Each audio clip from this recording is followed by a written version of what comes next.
Welcome to the fifth Hands-on Agile webinar. I'm your host, Stefan Volpes, and today we will talk about sprint planning anti-patterns.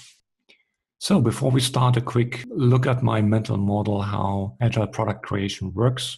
You start with a vision on the left side and you end up delivering product continuously to a resilient system on the right side. The left part of the arc I label product discovery, the right part is product delivery. That's nothing new. The two are not that separated. They typically overlap in the near-term planning or in Scrum speak in the product backlog.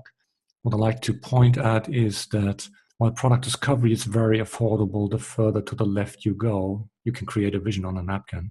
Running experiments is getting really expensive the further to the right you move, as it requires a working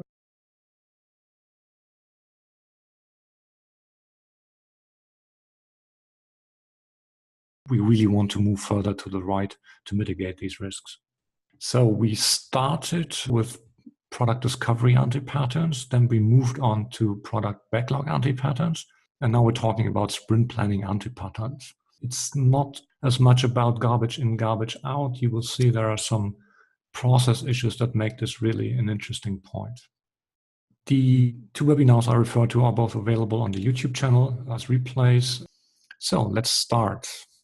My dirty dozen of sprint planning anti-patterns. Let's start with the first category, the product owner.